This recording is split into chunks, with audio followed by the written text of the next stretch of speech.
Aid agencies rushed to help hundreds of Mozambicans plunged into a food crisis as the effects of Cyclone Idai ripples throughout the country. As the 25th anniversary of the Rwandan genocide approaches, we bring you a new series of deeply moving stories from survivors.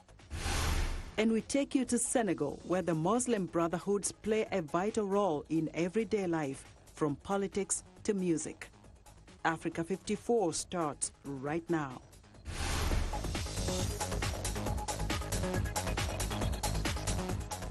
Good evening and welcome. I'm Vincent McCory. This is Africa 54.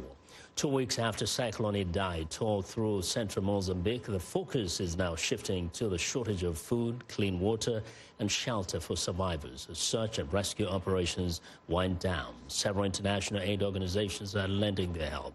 VOA Portuguese correspondent Amancio Vilanculos caught up with a World Vision official in John Sagredo camp in Sofala, which currently supports at least 3,000 people.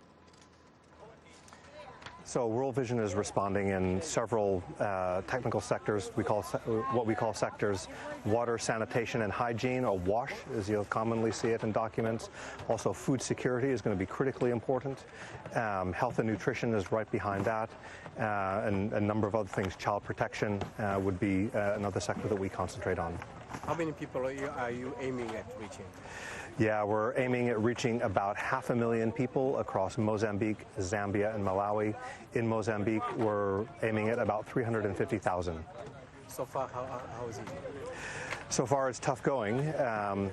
I'm not sure I can give you a number of how many people we've reached thus far, but I will say it's tough going. Lots of logistical challenges. In such scenarios, sometimes we've had complaints about people not having a better response from the government and the government not cooperating very well with international organizations. In this situation, how will you assess the relationship?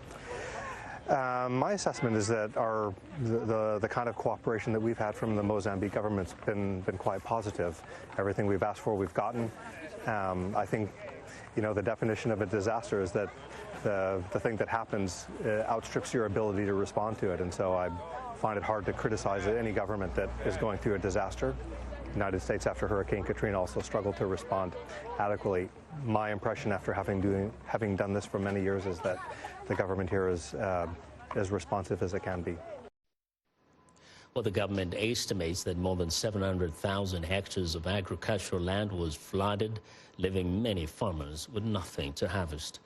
The Mozambican city of Beira was one of the areas hardest hit by Cyclone Idai. Health officials say there are now more than 270 cases of cholera in the port city of 500,000. VOA Portuguese correspondent Amancio Vilanculos spoke with the mayor of Beira, David Mpempo Simango, about how the city is responding. The major challenge which we're facing now is water needs, food, and sanitation. We're talking about mobile sanitation. Water is very important for us to make sure that diseases like cholera, diarrhea mustn't take place. Because now we had rainfalls, we had a little bit of flooding, we have mix of water with rubbish, defecation, everything, which is dangerous if people take that water. So that's why we need water. As you can see on my back, we are treating the water so that people can drink pure water. Another thing which is very important is food, because people, they lost their houses, they lost the roofs, their food were wet, and if the food is wet, you can't eat anymore. So they need food now, they need to restart themselves. Sanitation is very important because we don't need open defecation. Open defecation will kill us. And I have a hope. I know what happened, things were very bad, they're still bad, but I'm sure that we're going to rebuild the Beira. I have a hope that we're going to rebuild the Beira. The same what happened with other countries where they had second war, they had a lot of disasters, they rebuilt it. So Beira will be a case study and will be a successful study for the future in Africa. VOA's Amancio Vilanculos is speaking with the mayor of Mozambique's Beira City, David Mpempo Simango. Now, media reports out of Algeria suggest President Abdelaziz Bouteflika could step down this week following mass protests and pressure from the army he and his 20-year rule. Two private-run television stations report that 82-year-old Bouteflika might announce his resignation as early as Tuesday. The reports come after the Army Chief of Staff, Lieutenant General Ahmed Gaid Salah, renewed a call for the Constitutional Council to declare Bouteflika unfit to rule. Tens of thousands have taken to the streets of Algiers for more than a month, complaining of corruption, nepotism, and economic mismanagement, which they say has tarnished Bouteflika's rule. Last month, the Algerian president said he's dropping plans for a fifth term, but would wait for a national conference on political change. As the 25th anniversary of the Rwandan genocide approaches on Sunday, April the 7th, we bring the moving stories of those who lived through one of the darkest periods of African history. In the first installment of our Survivor series, ordinary Rwandans share their stories of loss, survival, and hope for their country. This is Lydia's story.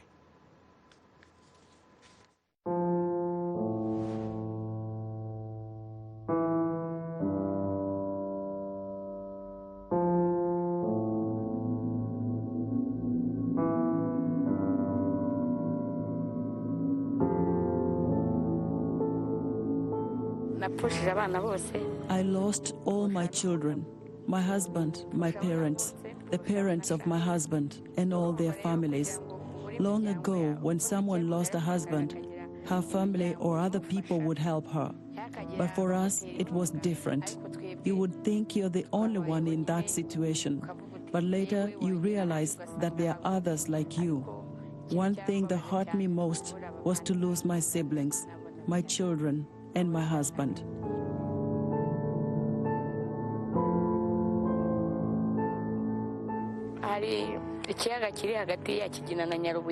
I was with my children when they died. There's a lake between Kigina and Nyarubuye. That is where the mob took us. When we reached there, the Interahamwe gave orders to let the women leave. I had 3 male children and my sister's son.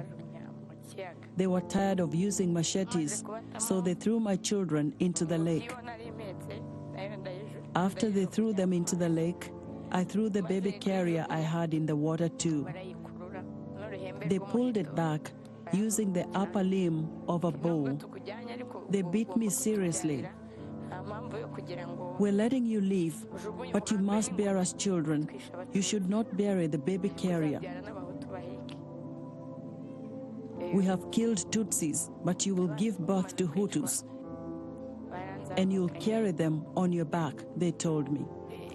After they had killed my children, they took me to the leader of the Interahamwe. He raped me in public. They took turns to rape me, one after the other. It is a deep thing. I can never forget.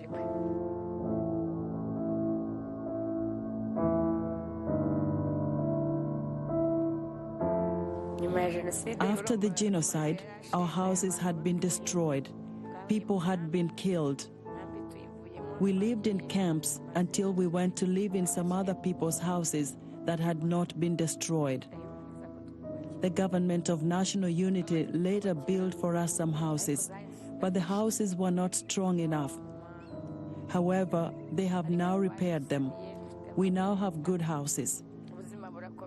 Life continued. They gave us emergency aid. Life is now better compared to what it was before. We have some cows, and we hope the future will be better.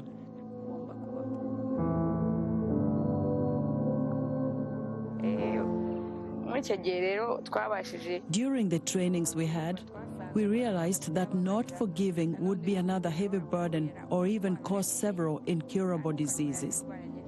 That is a step that we took after the training we had. We were able to forgive people that asked for forgiveness and those who did not. I have forgiven them. I even did not take them to the Gacaca courts. I forgave them.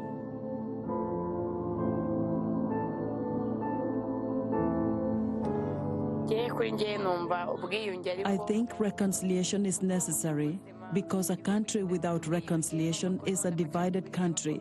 We would be heading nowhere. I think even those who have not yet forgiven should go ahead and forgive to enable reconciliation to take place, because if you have a grudge at heart, you can never live well with your neighbors.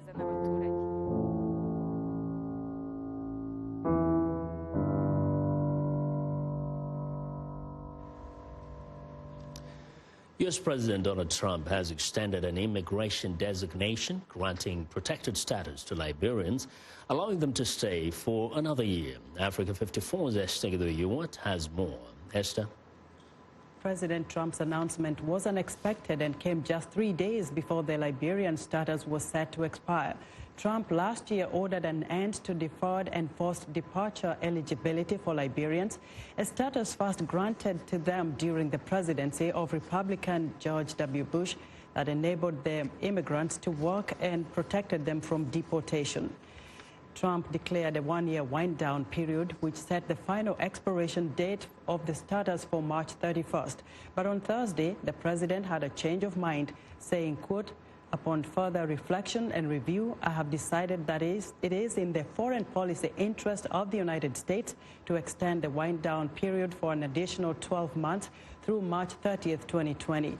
The president's memorandum was released by the White House to his secretaries of state and Homeland Security. Now, for more insight into this story, I'm joined in the studio by Wala Blige, an American of Liberian and Nigerian descent, a labor lawyer, activist, and adjunct professor. Wala, welcome to Africa 54. Thank you for having me. Now, how important is the president's announcement on these affected Liberians? This is very important. This goes back to 1991. Through the Immigration Act of 1991, Liberians were able to come here during the Civil War. The Civil War started in 1989, but when they came here on temporary protective status. This was because of the Civil War in Liberia. They maintained that status for 9 years in 1999. Then in 2000, for the first time, President Bill Clinton actually granted DED, so the deferred enforced departure. But then the war broke out again in 2002, and then he had to give them TPS again until the actual 2006, when President Ellen Johnson Sirleaf, the president of Liberia, was elected. At that time, the president, George Bush, actually enforced DED. And this was actually, it's very much like this. We had the activists got together and started to lobby because he felt like maybe the Liberians did not need it anymore because now there was a stable president. But the war, it turned from war about civil war into poverty. The fact that Liberia could not sustain additional individuals to come back to the country. And that continued through the Obama administration. And now we've come to Trump, and they have had sort of a response of maybe not, like, why can't Liberians go back? But the change of heart is because of the hard work of activists, making it clear that Liberia could not sustain more individuals. So, you've been at the forefront as a supporter of these Liberians, but how much do you think this one-year wind-down period can help you achieve what Liberians expect to see that are affected by this legislation? Well, these Liberians have been here for almost 30 years. So at this point, they are Americans. They've been here a very long time. They have their kids here, everyone here, and now we're looking at legislation. We would need about a year to ensure that legislation will be passed. We're looking at the Dream and Promise Act, H.R. 6, which has been introduced on March 12th, but we needed time.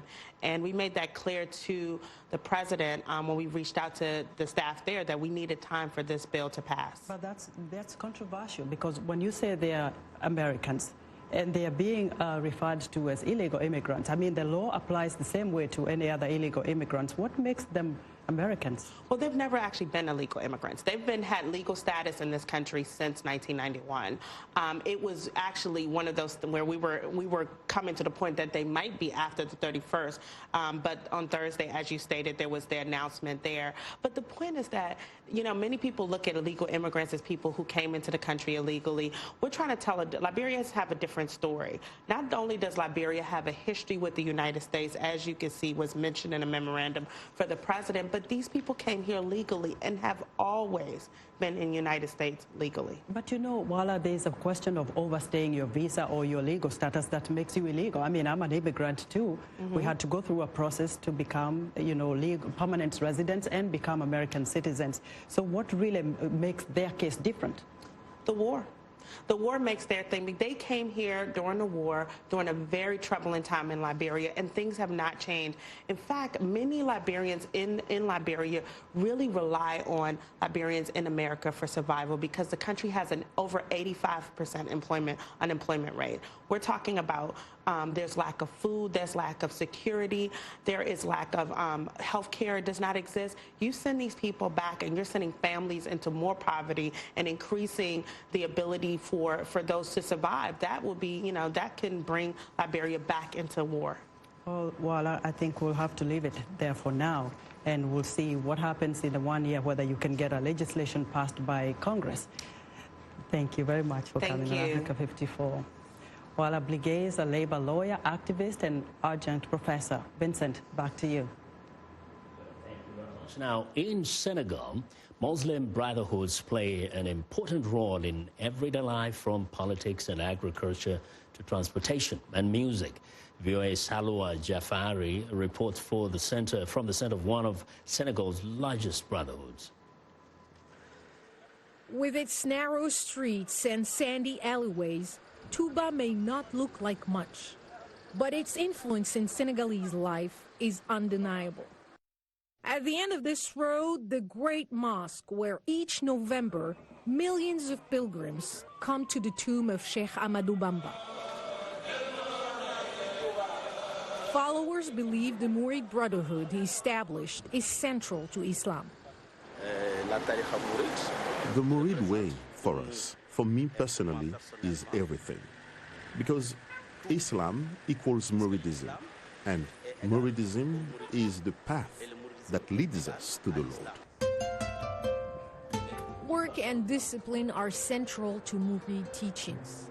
So the Brotherhood has considerable commercial interests, marked consistently by the only known image of Sheikh Bamba, who twice overcame exile by French colonists to help establish Brotherhood support for secularism and nonviolence, alongside the country's Christian first president, Léopold Sédar Senghor.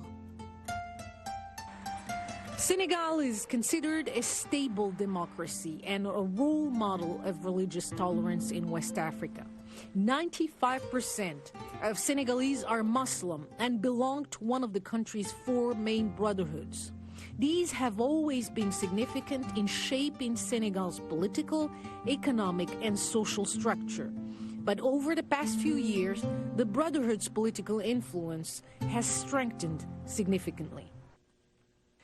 Abdoulaye Wade used the Murid network to help organize his election as president in 2000, capitalizing on the Brotherhood's influence, like other Senegalese politicians backed by other brotherhoods such as the Tijan and Layen. Historian Cheikh Gueye says the Brotherhood's endorsement is critical for any Senegalese politician. The spiritual leader is more respected by the citizen. Citizens recognize in a marabout their role model and their spiritual leader. Thus, the citizen is a disciple, and the political figures are also disciples. Touba Mosque head librarian Mustafa Diattara says Brotherhood Khalifs mediate political differences in Senegal by maintaining peace through compromise.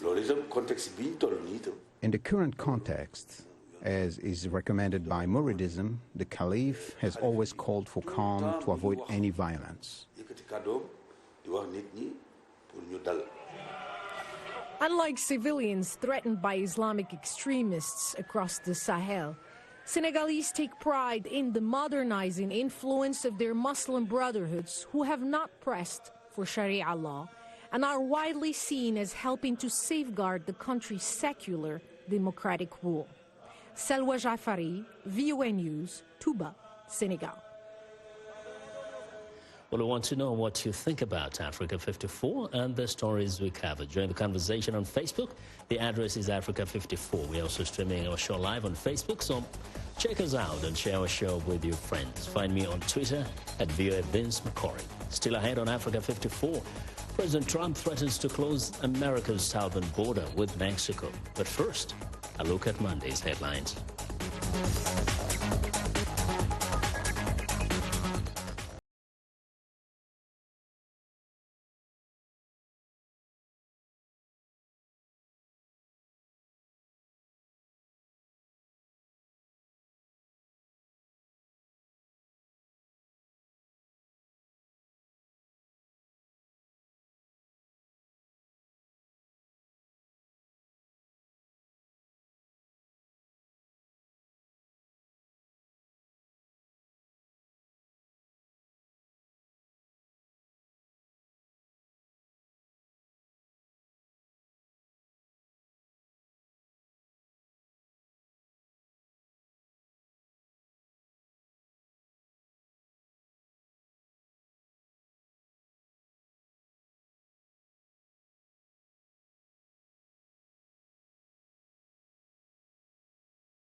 Voices, we're talking about the news and issues you're talking about. Sharing stories of development and growth across Africa, around the world, and in our lives. Topics that inform, empower, and change the rules. It's time for Our Voices. With me, Haiti Adams Fitzpatrick. And Hadiza Kiari. And Ayan Bior. And Orion Itangi Shaka. It's time for Our Voices.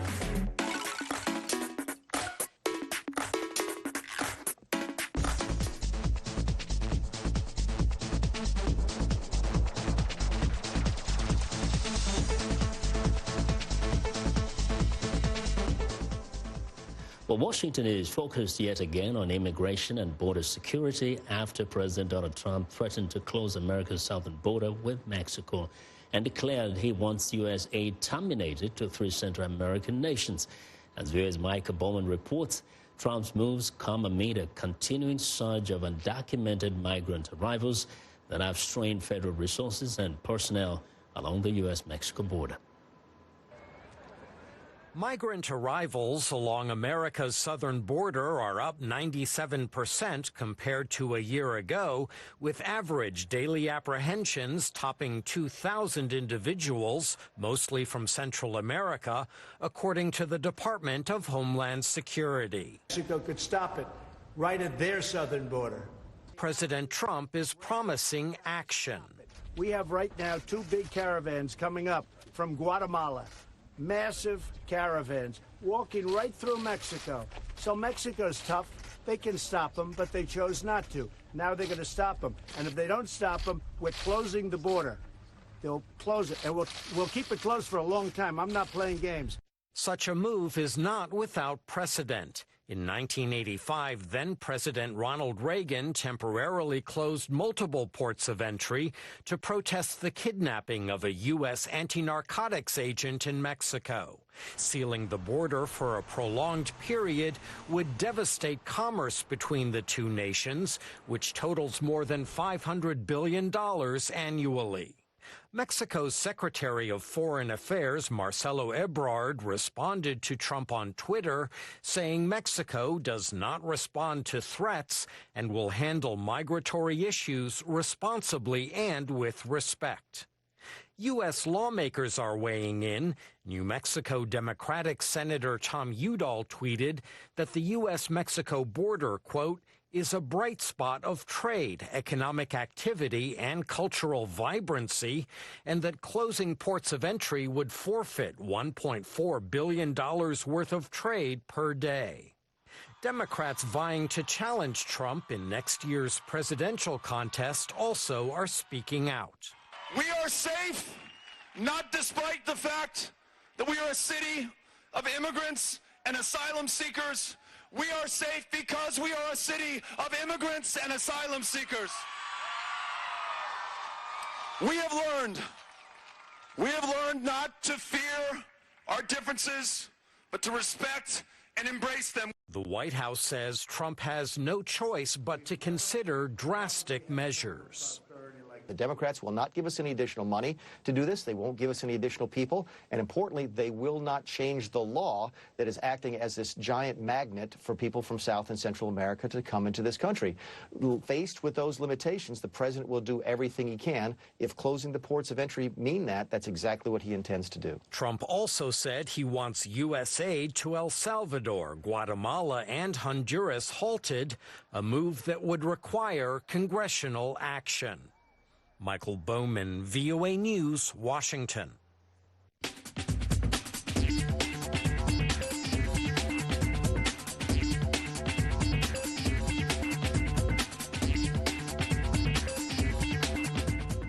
Well, and now here's what's trending. The stars stepped out in style as they attended the NAACP Image Awards at the Dolby Theatre in Los Angeles. So who won on the red carpet? According to fashionistas, anyone wearing a variation of yellow or pink, both of which have emerged as the colors of the season on the red carpet and runways alike. As for trendy fits, the looks ran the gamut from skin tight to flowy. As far as viewers were concerned, all the stars gracing the red carpet were tied for first place. Next up, Yoon Chang-hyun's parents told him to get his sanity checked when he quit his secure job at Samsung Electronics in 2015. To start his own YouTube channel. Yoon now runs a channel about pursuing dream jobs. One of his popular YouTube videos, Why Did I Quit Samsung Electronics, got at least 137,000 views since it was posted in December. Yoon is among a growing wave of South Korean millennials ditching stable white-collar jobs, even as unemployment spikes and millions of others still fight to get into the powerful family-controlled conglomerate. Among elementary school students, being a YouTube creator is now their fifth-ranked dream job, behind being a sports star, school teacher, doctor, or chef, as 2018 government polls showed. Well, and finally, plastic waste lies strewn on beaches around the world, from the Gaza Strip to the Galapagos. Washed in by the tide, it mixes with seaweed, and it's often mistaken by birds and animals as food. Marine species ingest or become entangled by plastic debris, sometimes causing injury or even death. The UN says 100,000 marine animals die each year due to plastic-related causes. Now, researchers at Tel Aviv University have devised a possible solution for durable plastic waste. Inspired by the ocean, they have created a biodegradable plastic by cultivating natural polymers made by microorganisms that feast on seaweed algae. The bioplastic could have been, come from a range of items and that are found in everyday life. And that's what is trending today. Now, that's our show for today. Be sure to watch Africa 54 on our website at voaafrica.com. For more news, tune in to VOA's evening radio show, African News Tonight, at 1800 UTC, and in the mornings to Daybreak Africa between 0300 and 0600 UTC. That's Monday through Friday. Thanks a lot for watching. From all of us in Washington, have a good night.